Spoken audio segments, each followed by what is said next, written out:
Klublar o'rtasidagi jahon chempionati start olishiga ham oz fursatlar qolmoqda. İlk bor 32 jamoa ishtirok etadigan ushbu turnir AQShning 11 shtatida 12 ta ajoyib stadionlarda o'tkazilishi rejalashtirilgan. Yaqin daqiqalar ichida aynan o'sha stadionlarga kichik sayohat uyushtiramiz.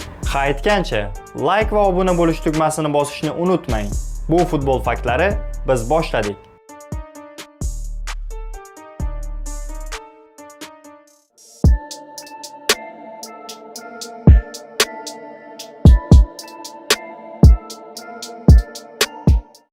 Videoyimizni ochilish uchrashuvi o'tkaziladigan arenadan boshlaymiz.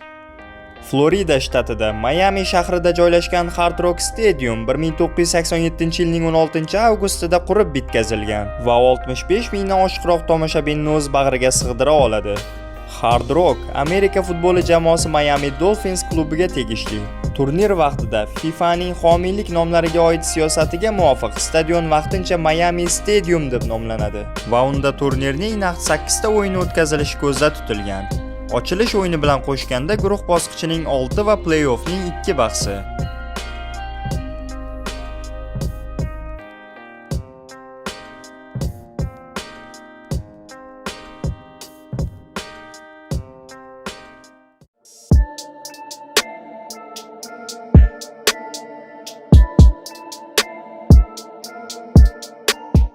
Endi esa nafaqat Amerika, balki jahonning eng chiroyli stadionlaridan biri bo'lmish Mercedes-Benz Stadium haqida gaplashamiz.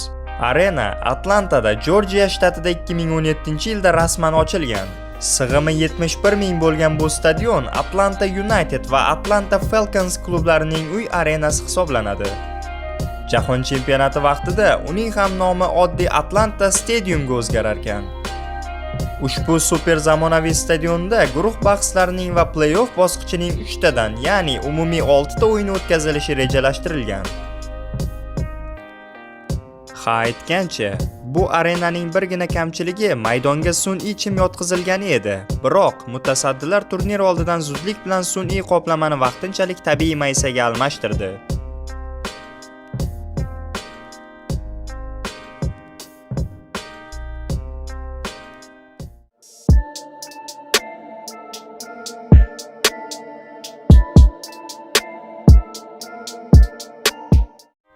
Endigi navbat yanada ulkan stadion Bank of America Stadiumga. Charlotte shahri Shimoliy Karolina shtatida joylashgan ulkan arenada bir vaqtning o'zida 75 ming muxlis futbol tomosha qilishi mumkin. Ushbu stadion Charlotte FK va Carolina Pantheralari jamoalariga tegishli. Stadion rasman ochilgan sana esa 1996-yilning 3-avgusti. Karolinadagi bu arenada biroz kamroq guruh bahslarining 2 va play-offning 2 o'yini o'tkazilishi reja qilingan. Bunga asosiy sabab Amerika banki arenasining ham maysasi sun'iy ekanligi bo'lsa ajab emas.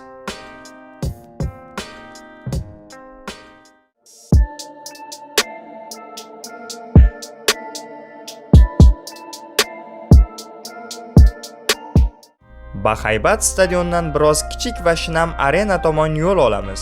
TQL, ya'ni Total Quality Logistics Stadium turnir vaqtida shunchaki Cincinnati Stadium deya nomlanadi.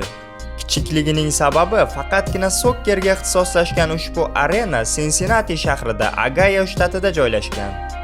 Amerikaga ketamiz o'g'lim. Ana Ohio shtatiga kirib keldik. Bu yerda xalqi juda ham qonxo'r.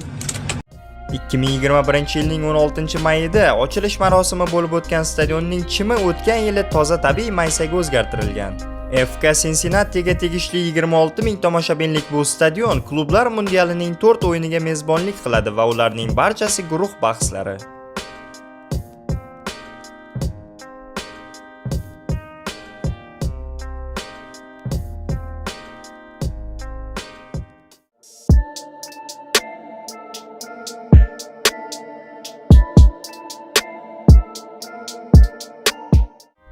Yana bir ixchamroq stadion bu Nashvillda, Tennessee shtatida joylashgan Geodis Park. 2022-yilning 1-may kunida ochilgan stadionning maysasi tabiiy toza chimdan iborat.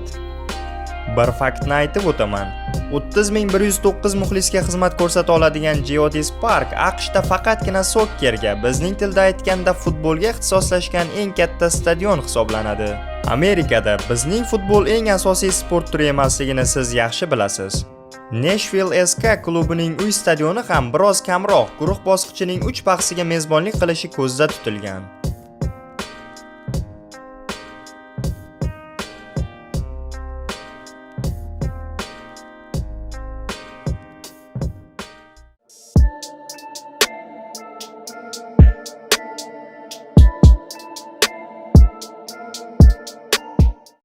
Endi AQShning yana bir ulkan stadionini ko'rib chiqamiz. MetLife Stadium East Rutherfordda, New Jersey shtatida joylashgan va 82,500 nafar tomoshabinni o'z bag'riga sig'dira oladi. Oldindan ayta olamizki, eng ko'p va eng muhim o'yinlar aynan shu arenaga biriktirilgan. Lekin qizig'i, MetLife Arena aslida amerikancha futbol uchun ixtisoslashtirilgan. U yerga egalik qiluvchi jamoalar ham NFLning New York Giants va New York Jets klublaridir. 2010-yilda foydalanishga topshirilgan stadion turnir vaqtida New York yoki New Jersey Stadium nomlari bilan ataladi. Yana bir qiziqarli jihat shundaki, MetLife Stadiumga klublar mundialining jami 9 o'yini, jumladan 2 ta yarim final va hal qiluvchi final bahsi ham belgilangan. Kuni kecha stadion maysasi sun'iydan tabiiyga o'zgartirildi va unga nafaqat klublar jahon chempionati, balki kelasi yil bo'lib o'tuvchi terma jamoalar jahon chempionati finali ham ishonib topshirilgan.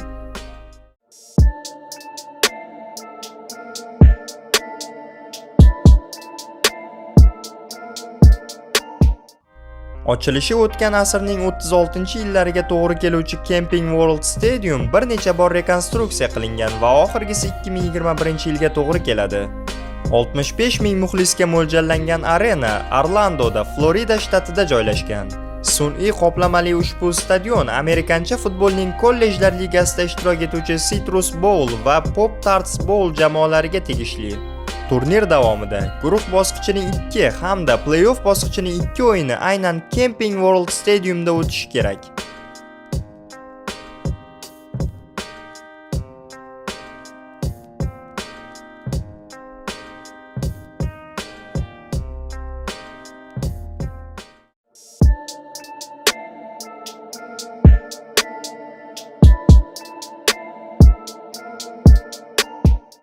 Orlando shahriga tegishli bo'lgan yana bir arena bu Inter & Co Stadium.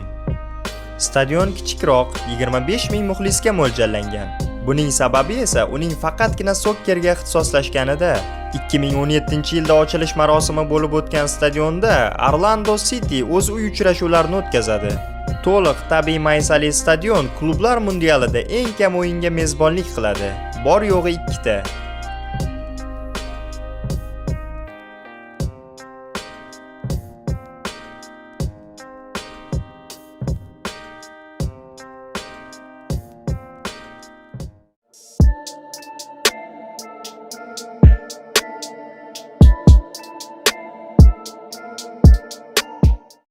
Endi esa yana qovun to'pda o'ynaluvchi amerikancha futbol stadionlariga qaytamiz.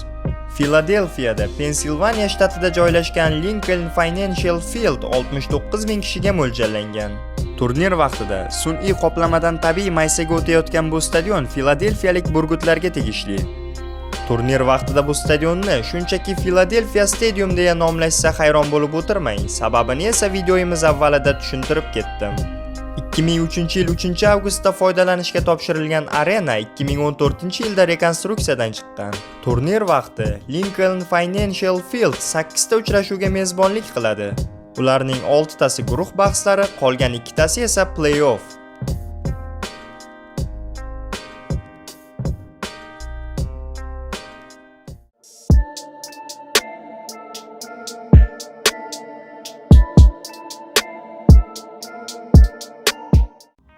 O'zgacha uslubda qurilgan Lumen Field Seattle shahrida, Washington shtatida 2002-yilda qurib bitkazilgan.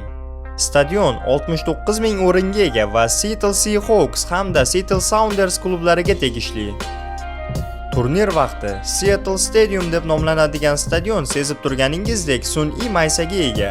Biroq shahar hukumati o'z cho'ntagidan 10 million dollar ishlatib, ikkala jahon chempionatida ham mezbonlik qilish huquqini qo'lga kiritdi va bir necha kun ichida stadion maysasini tabiiy chimga almashtirib berdi. Bu esa albatta tahsinga loyiq. Lumen Field turnir davomida faqatgina guruh bosqichining 6 o'yiniga mezbonlik qiladi.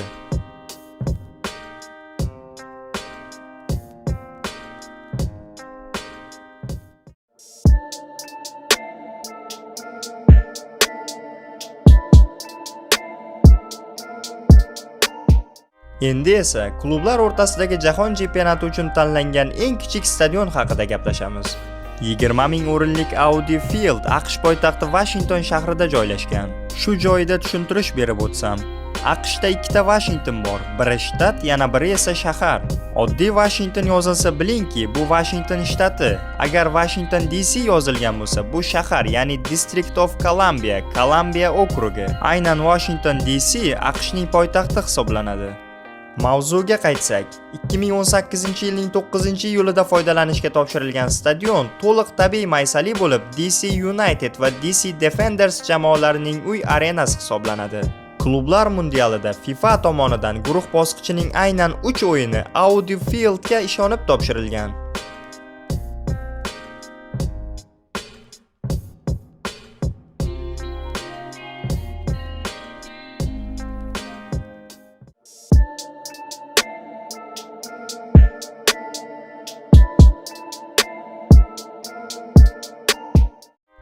Ro'yxatimizdagi so'nggi stadion boshqalarning oldida eng kattasi va eng keksasi hisoblanadi. Los Anjelesda, Kaliforniya shtatida joylashgan Rose Bowl Stadium 1922-yilning 28-oktyabrida ochilgan va hozirda o'z bag'riga 88,500 tomoshabinni sig'dira oladi. 1994-yilga o'sha mashhur jahon chempionati finalini qabul qilgan stadion kollejlar ligasida o'ynovchi amerikancha futbol jamoasi Rose Bowl Game'ga tegishli. Tabiiy chim yotqizilgan arena bu yilgi mundialning 6 o'yiniga mezbonlik qiladi va ularning barchasi guruh bosqichi bahslaridir.